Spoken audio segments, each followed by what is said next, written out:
El siguiente programa es apto para toda la familia. No contiene escenas de sexo ni violencia. Contiene subtítulos de apoyo.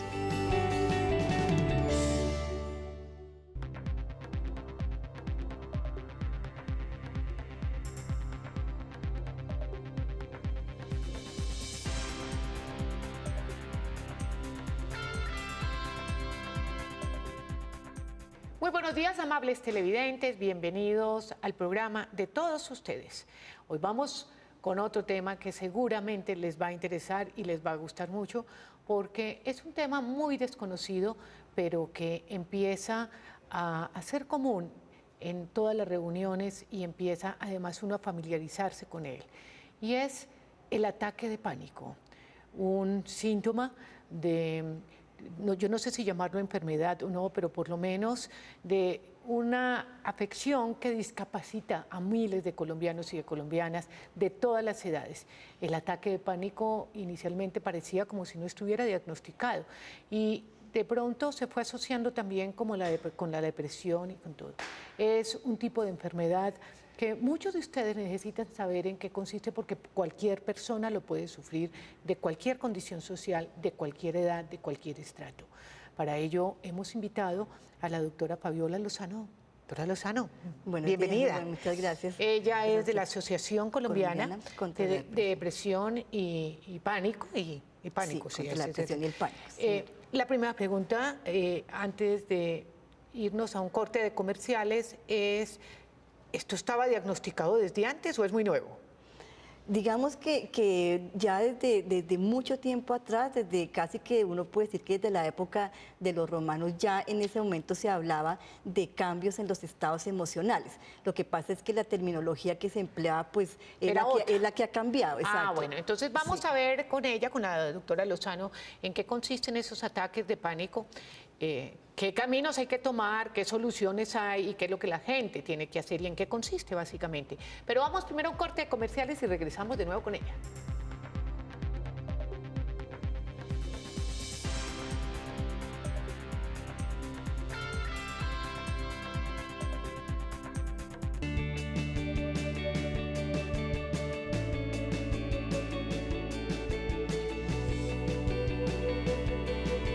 Usted está viendo Canal 1.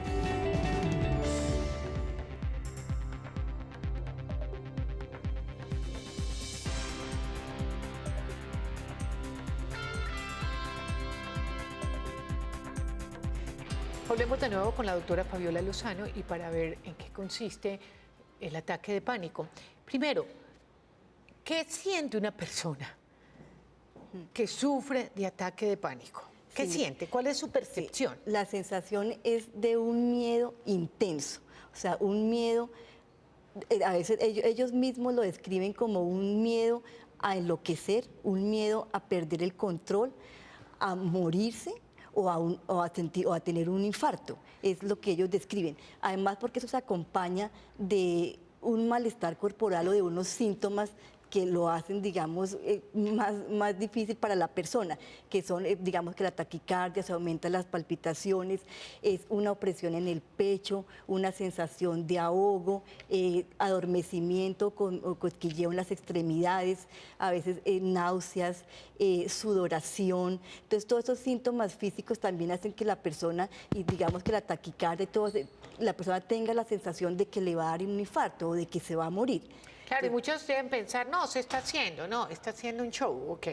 A veces sucede, sí, lo que uno oye normalmente es que como digamos que en la apariencia física no hay cambios, a veces entonces la sensación es que no está pasando nada, sí, es muy frecuente que las personas con las que uno tiene contacto, la familia reacciona así, pero pues no tiene nada, o sea, pues si yo lo veo bien, sí. ¿El ataque de pánico es como una fobia?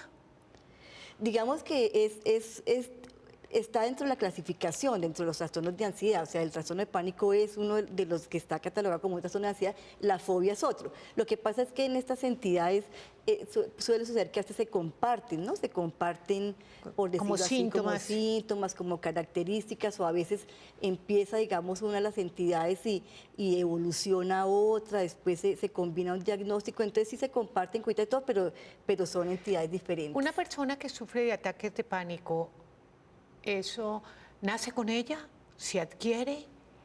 ¿Qué hace que salga el ataque de pánico? Sí, digamos que como en todos los trastornos mentales, pues en estos siempre se sabe que son multifactoriales, o sea, hay como que combinar varios factores o muchas variables para que una persona desarrolle. Sí, por ejemplo, una de las teorías que ha estudiado este trastorno que menciona que el sistema de alarma que tenemos todos nosotros para reaccionar ante una situación atemorizante, exacto, que sea peligrosa, donde uno ve amenazada su vida, este sistema que reacciona en este momento para que uno pueda responder y digamos, de supervivencia, defenderse, sobrevivir, hace que en algunas personas, digamos, se dispare o se active. Permanentemente. Y sin motivo. Y sin motivo. O sea, claro, si yo veo a un ladrón que tiene un cuchillo, pues claro, entonces yo me asusto y eso es normal. Inmediatamente el cuerpo se prepara para la huida. O sea que la subida de la adrenalina debe ser terrible. Sí, exacto, sí, o sea, y es una alteración, digamos que es el sistema autónomo, que es el que, digamos, maneja todo lo que es involuntario, y que se divide en dos sistemas, y en ese momento sí, el sistema simpático es el que se altera y hace que el cuerpo todo se prepare para huir, pero entonces ese sistema de alarma activado cuando no hay motivo, cuando no hay claro, un estímulo que esté amenazando a la persona. Supongo que en la asociación que usted está hay mucha gente que ha ido con esta sintomatología, pues sí, y obviamente con esta afección. ¿Ellos qué dicen? ¿Que por qué empezaron a sentir pánico? ¿Que en qué momento empezaron a sentir pánico? Sí, no, es que eso, digamos que aparece de manera repentina, más o menos repentina. O sea, hay una persona que de pronto, y eso es lo que hace de alguna manera que se convierta en el trastorno de pánico. O sea, que la persona está en un banco, en un ascensor o va manejando y de pronto empieza con la sensación de que algo está pasando, algo más, y empiezan los síntomas de la taquicardia, a sudar frío, por ejemplo, el adormecimiento de las manos. Empieza así como de una manera repentina. Y eso es lo que entonces, si la persona, por ejemplo, digamos que va manejando o que está en un ascensor y de un momento a otro empieza a sentir eso, entonces eso es lo que, bueno, se presenta el ataque de pánico. Después la persona entonces empieza como de pronto a mirar cómo cambiar ciertos comportamientos para evitar que se vuelva a presentar. Entonces, si se me dio en un ascensor en el carro, entonces ahora de pronto voy a manejar más en este carro y lo voy a estar más pendiente y la persona se vuelve como... no tomo ascensores, sino que me subo por las escalas. Sí, como muy alerta también a las sensaciones del cuerpo. Entonces, si la persona empieza a sentir que como que tiene un poquito de taquicardia, o aquí a veces que empieza a sentir uno que está latiendo como más rápido, entonces, ¿será que ya me va a dar? ¿Será que me va a volver a empezar? Entonces la persona se vuelve como muy pendiente de qué está pasando. Es el miedo al ataque, ya. El miedo al miedo. Entonces es como la segunda parte, digamos que se presenta el ataque de pánico, luego lo que nosotros llamamos la ansiedad anticipatoria, o sea, el miedo al miedo a que se va a volver a presentar. A que me dé otra vez el ataque de pánico. Exacto. Y entonces la persona puede ser que empiece a evitar esos sitios o esos momentos o esos lugares. Entonces ya no vuelva, lo que tú decías, ya no vuelva a usar el ascensor, prefiero usar la escalera, mejor. Cuando no manejo, que me maneje otra persona, tomo taxi o tomo transporte público, por decirle algo. Cuando la persona empieza a evitar esos lugares y a evitar esas situaciones, es cuando uno habla de la agorafobia. Entonces es un trastorno de pánico con agorafobia. La agorafobia es el miedo de la persona a estar en lugares o en sitios abiertos, donde no puede buscar ayuda, donde no puede de pronto escapar si se llega a presentar el ataque de pánico. Vamos a hablar de la agorafobia porque me parece que es muy importante y sí, a veces se vinculan, pues la gente tiene que saber. Realmente me sorprendió en estos días un paciente que llamó y dijo, yo sufro de ataques de pánico y sufro también de agorafobia. Sí. Agorafobia es el pánico a los espacios abiertos, lo que entendí, ¿no? Okay. Sí, es un poco como el miedo a estar en lugares donde es difícil escapar o pedir ayuda en caso de que me vuelva a repetir el ataque de pánico. Okay. Entonces, por ejemplo, en un teatro, uno piensa, pero si yo estoy acá y me da... ¿Cómo va a salir corriendo? O sea, si está todo oscuro, entonces mejor no vuelvo a ir a cine. Entonces yo no vuelvo a ir a cine porque el miedo a que de pronto me dé ahí y yo qué voy a hacer y a quién le pido ayuda. Entonces ese miedo y esa conducta, o sea, cuando la persona empieza a evitar esos lugares y lo que tú dices, nosotros también hemos tenido en el grupo personas que que no salen de la casa. O sea, que, por ejemplo, no pueden ir al grupo si no consiguen quien las acompañe, porque es el miedo a desplazar, por ejemplo, a caminar. utilizar el transporte. Y Sí. el transporte de acá que tiene ¿Tiene algún consecuencias. caso como específico o referencia de algún paciente que diga, hay una persona que sentía tal cosa, como para ilustrarle un poco más a los televidentes, por ejemplo? Sí, pero fíjate que casi siempre lo que ellos relatan así, y por ejemplo, muy frecuente es así, el adormecimiento de las manos, la sensación de que como que uno se empieza como un cosquilleo, como a Me va a dar un infarto. Sí, exacto, esa es la sensación de ahogo, de opresión en el pecho, de no poder respirar, por ejemplo. Eso es, digamos, lo que caracteriza el ataque, que es intenso, dura más o menos 5 o 10 minutos, pero la sensación es fuerte. Pero yo vuelvo a mi pregunta antes. ¿Esto lo motivó algo? Es decir, puede ser que una persona quedó desempleada o simplemente aparece así súbitamente, yo estoy aquí pues bailando y de pronto tengo el ataque de pánico, ¿puede Sí, ser? puede aparecer y por eso a veces, digamos, se ve que en familias donde hay historia, entonces tienden a repetirse. ¿Historia A de veces qué para historia- decirle a la gente? Por ejemplo, historias de que personas de que han tenido trastornos de ansiedad o lo mismo, trastornos de pánico, entonces puede presentarse.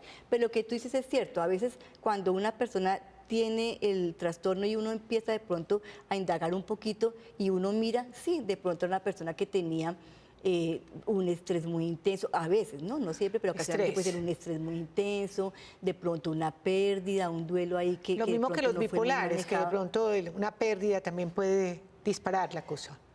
Sí, lo que pasa es que en el trastorno bipolar, digamos, sí, una de las cosas que uno sabe que tiene que tener en cuenta es que después de que la persona sabe que tiene la enfermedad, tiene que, exacto, saben que no pueden exponerse a muchos estrés, que tienen que tener hábitos muy organizados y todo para evitar que se presenten, digamos, ¿Qué tan las crisis. frecuente es? Lo ¿Es que más tú de lo que dices, uno se imagina? Es más de lo que uno se imagina. Desafortunadamente, pues sí, lo mismo lo que tú dices, las estadísticas muestran que han aumentado y lo que uno ve, o sea, el ritmo de vida, ¿no? O sea, las carreras, el andar por Bogotá, por ejemplo, el estrés, el acelere en el que vive la gente, la situación económica, las dificultades que tiene que enfrentar. ¿Quiénes son más propensos a estos? ¿Hombres, mujeres? Las mujeres. ¿Sí? Las mujeres normalmente, digamos, para la depresión, para los trastornos de ansiedad, es más frecuente normalmente, sí, es como de 1 a 3, o sea, mientras que un hombre pasa por un ataque, 3 mujeres. ¿Jóvenes, medianos, de En edad? este momento, digamos que se está empezando a ver y a presentar en los adolescentes, ¿no? Se empieza como, digamos que se empieza como a diagnosticar a finales de la adolescencia. Entonces, ya antes uno, lo que tú dices, de pronto antes uno lo relacionaba con personas adultas, de pronto por toda la situación. Hoy en día ya son las personas adultas, ya se está diagnosticando en adolescentes. ¿Cómo para cualquier familia, o sea, cualquier integrante de una familia, cómo empezar a ver, cómo alertarlo? O sea, ¿qué? Sí, ¿Con qué? Sí, exacto, sí. Digamos que uno tiene en cuenta mucho los factores de riesgo. Y uno dice, bueno, y si miramos sobre eso, sobre los factores de riesgo, ¿qué podríamos decir? Es importante lo que hablamos, como los hábitos, o sea, un poco la gente tener buenos hábitos, por ejemplo, no perder la costumbre de uno sentarse a desayunar, por ejemplo, sentarse a almorzar, sentarse a comer, si es posible pues hacerlo en familia, el hecho de poder hablar, de tener las redes para cuando uno enfrente una situación, exacto, tener una red de apoyo, a quien contarle uno una situación, mire, me pasó esto hoy, o me echaron del trabajo, por ejemplo, o sea, como contar con redes de apoyo, hacer el ejercicio, o sea, eso que... Como la doctora es la presidenta, ¿no? La directora de la asociación precisamente para depresión y pánico. Y pánico. Entonces, vamos a irnos a un corte de comerciales y ahora regresamos con ella para que la gente que sienta que o que lo está padeciendo, o que cree que alguien cercano lo está, para que nos indique cuáles son los caminos que puede tomar una persona que esté cercana a alguien que esté afectado por el pánico. ¿Le parece bien? Entonces vamos a un corte y ya regresamos.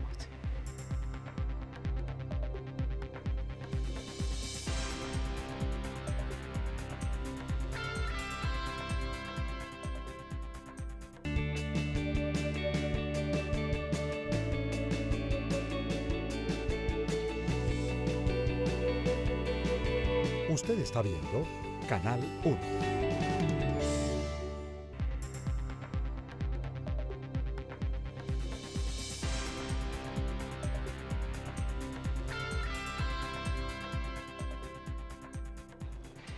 Se me quedó una pregunta inicial, por lo menos relacionada con la que hice al principio del programa. Antes, ¿cómo se llamaba el ataque pánico? ¿O fue que le cambiaron de nombre? Sí, no, lo que yo te decía es que si digamos que sucede como en otras entidades, que se conocen desde hace mucho tiempo, pero de pronto van evolucionando o van cambiando los nombres o las designaciones a medida que se conoce más sobre el trastorno. Entonces, lo que yo te decía que casi que, sí, desde la época de los romanos ya ellos tenían dos nombres o dos designaciones para cambios en los estados emocionales. Ellos hablaban de un miedo permanente, duradero, y le decían a otro, el Alan Gore, que era como ese miedo intenso, momentáneo. ¿Y después cómo evolucionó? Después se empieza a hablar, ese término Angor evoluciona al término de angustia, digamos, de las crisis de angustia, y ya después cuando se empiezan a hacer todos los estudios del funcionamiento del cerebro y de la química del cerebro. No, ¿cuál angustia? Es pánico. Ya, sí, eso ya como que tiene que ser algo más. Sí, ¿cuál angustia? Pasa de angustia, digamos, se utiliza como ansiedad y finalmente después sí se habla del trastorno de pánico, pero pues son entidades que vienen de hace bastante Una pregunta, tiempo. ¿se puede manejar o no se puede manejar?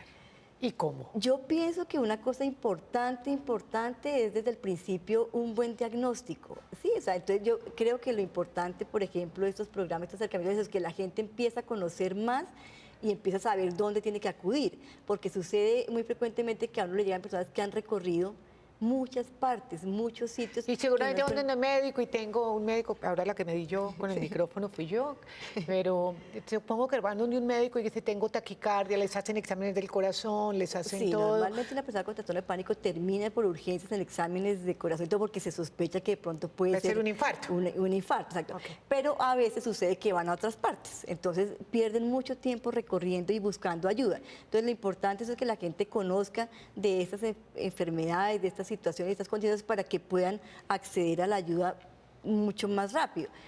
Lo importante es eso, es que se haga primero un buen diagnóstico. ¿Y a dónde van? Digamos que al médico Digo, psiquiatra, yo tengo ataque de pánico, ejemplo, ¿usted qué me recomendaría ya? y consultar al médico psiquiatra, Sí. porque él es el que puede determinar la pertinencia o no del uso de la medicación. Claro, O sea, pero hay gente que le tiene pánico a la medicación, Sí. a que lo mediquen. Entonces, ¿cuál es muy la frecuente, medicación? O es sea, muy ¿en qué frecuente. consiste? Lo que pasa es que, digamos que si se parte de comprender exacto que es una alteración estado digamos, en la emocional. química del cerebro y hay sustancias que pueden ayudar a estabilizar Hay que medicar. eso. Pues exacto. Y lo que las investigaciones muestran y lo que ha evolucionado, digamos, muestra que un tratamiento que se combine psicofármacos o medicamentos con la psicoterapia, con eso se busca que cada vez las crisis sean más distantes o menos frecuentes y menos intensas. Claro, Exacto, menos intensas. Usted supongo que en esa asociación hay un grupo de apoyo. ¿Qué? Exactamente. La es lo que gente va hacemos. allí, ¿cómo va allí? ¿Les cobran? ¿No les cobran? ¿Cómo hacen? Sí, la gente llega y nosotros generalmente solicitamos un aporte voluntario. O sea, la gente hace un aporte voluntario que nos ayuda a nosotros también a gastos, así que tenga la asociación. Entonces la gente, pues muchas veces cuando uno le dice, no, pues por Dios, o sea, lo hacen con él Muy gustosos. porque nosotros hemos visto que el grupo de apoyo sí es un complemento primordial dentro de la parte del Y eso es proceso de como las recuperación de la películas, que uno persona. ve un círculo así. y todo. Exactamente. Así Sí, como en bueno, las películas. Sí, exacto. Ok. Sí. ¿Y a dónde Sí. se puede dirigir la gente? O sea, ese grupo de apoyo, ¿dónde funciona? Sí, ¿Cuál es nosotros- el teléfono? ¿Cuál la dirección? ¿Y cómo la gente establece contacto con ustedes? Claro, los teléfonos de la asociación son el 611-3202 o 530-1170 y nosotros hacemos los grupos de apoyo en este momento en la 84 con 16, pero ahí en los teléfonos pues entonces, Bogotá. En Bogotá. Bueno, sí, en este momento la asociación también está a nivel nacional. Ajá. Estamos en Pereira, en Cartagena, Barranquilla, Bucaramanga. Ojo, y entonces Bogotá. toda la gente que está fuera de Bogotá para También. las ciudades de Sí, nuevo. Bucaramanga, Medellín, Pereira, Cartagena, Bogotá. Ok. ¿La gente puede llamar al teléfono que usted nos dio? ¿Nos Sí, puede ahí esos dos repetirlo, por favor? teléfonos Son 611-3202 611-3202, por favor. o 530-1170. Y una página web, Sí, es www.asodep, terminado en P, asodep. ASODEP, DEP, ASO, DEP. Ok. .org. Ok, entonces. Y ahí en la página encuentran un correo donde se pueden comunicar y nosotros estamos muy pendientes de apoyar a la gente y todo a través del Y correo pueden electrónico. hasta ustedes sugerirles algún psiquiatra o pueden Claro, la asociación cuenta con un asociación grupo de ayudarles a conseguir las psiquiatras, medicinas que psicólogos. necesitan. y todo. ¿Discapacita o no discapacita el pánico? Porque yo ya vi, fue una persona que tenía agorafobia, que como él dice que es otro miedo que existe, ¿no? Sí, exacto, sí, es un miedo y sí, además intenso. Y eso es lo que empieza Claro, a el limitar muchacho e incapacitar. decía, yo me mantengo encerrado en mi casa, aquí estudio un idioma, aquí tengo un computador y no puedo a veces ni abrir la puerta Sí. porque me da miedo hasta el domicilio que viene con mi comida. ¿Eso es cierto? Sí, eso pasa y ahí es donde empieza a incapacitar y a limitar, cuando ya la gente tiene que reducir sus actividades y sus espacios por el miedo a tener que enfrentar, entonces imagínate, llega... Una persona que relacionada también, pues que sabe del tema, decía que de pronto una sugerencia para estas personas que sufren ya de una limitación tan grande es ponerse como pequeños retos, como hoy sí abro la puerta. Metas pequeñas, Hoy sí. voy y bajo por las escaleras, ¿cómo es? Claro, ¿Sí? y en eso ayuda también mucho la psicoterapia, porque la psicoterapia te ayuda, exacto, a empezar a manejar metas a corto plazo, porque entonces si uno dice, claro, yo quiero, ¿qué es lo que sucede frecuentemente? Tener la recuperación total ya. Entonces uno quiere salir, entonces se frustra muy seguido porque no va a ser tan rápido. Así como empieza poquito a poco, también la recuperación es poquito a poco. Entonces empezar como con metas pequeñas que le permitan darse cuenta que sí es capaz. Hay una pregunta que se me había quedado. ¿Los niños pueden sufrir de esto? No se ha dado. No, todavía digamos que no es tan frecuente, pero fíjate que, por ejemplo, como en el caso de la depresión, ya antes se empezó también en adultos, en la tercera edad, luego en la adolescencia y ahora hoy en día también se habla de niños ya diagnosticados o que se han identificado con depresión. O sea, yo sé que es digamos, es una revelación muy nueva, por lo menos estar diagnosticado, tal como ahorita usted lo toca, pero ¿se considera que es mucha la gente? ¿Hay alguna estadística? Es decir, bueno, se calcula que tantas personas... Sí, digamos que no tan recientes, porque ahorita se está haciendo otra vez el estudio, el ministerio está empezando precisamente este año otra vez el estudio que hacen cada cierto tiempo como para determinar, identificar cómo se están dando esas condiciones, digamos, en la población. En este momento ya están empezando el estudio, pues que también dura, pero más o menos se dice que de 100 personas, digamos que 3 o 4 personas más o menos pueden llegar a sentir es altico. Que es alto, claro. A nivel internacional, cuando usted me dice que encontró a alguien de Brasil, ¿qué le recomienda a usted a la gente? ¿Qué páginas consultar, por ejemplo? Nosotros ahí en la página tenemos, digamos, enlaces que pueden ingresar y buscar y eso, ¿Sí? ahí tienen donde buscar información. En la página de ASODEP, que yo te sé la dirección, hay unos enlaces, entonces la persona hay unos links, abre entonces para la gente quien le interese pues, un poquito el tema y hay sugerencias de lecturas, hay artículos, hay testimonios, todo ustedes pueden encontrarlo acá. Entonces, mil gracias. No, a ustedes. Doctora, mil gracias por haber estado acá y a todos ustedes los que tengan o vean a alguien que te manifieste estos síntomas, entonces por favor dirigirse a la página web que ella dice, si tienen un psiquiatra o alguien cercano, por lo menos ahí.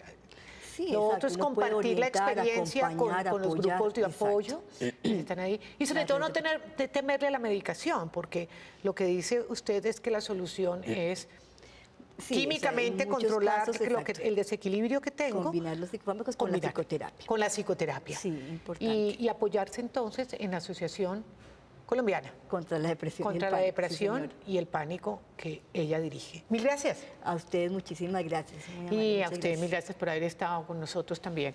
Y antes de irnos vamos a leer uno de los correos que nos envía el señor Ricardo Lozano. Quejándose de la falta de espacio, sobre todo infantiles, en nuestro canal. Dice que fuera de Padrinos Mágicos no hay programas animados. Dice también que en las pautas comerciales de RTBC se promocionan como se debe promocionar espacios de las otras programadores de televisión. Esta sí la puedo contestar yo al señor Lozano, decirle que este es un canal donde participan varias programadoras y cada una promociona el uno al otro. Dice también el señor que han vuelto los espacios de iglesia y que han vuelto espacios que no se han visto, pero que de todas maneras vamos a enviarle su comentario a la persona que está encargada de la programación para que le responda mucho más puntualmente. Entonces, a todos ustedes, mil gracias. A la doctora Lozano de nuevo también mil gracias. Nos vemos el próximo sábado a esta misma hora. Soy Patricia Gómez y cuando volveremos con un tema de interés para todos ustedes. Tengan un feliz día.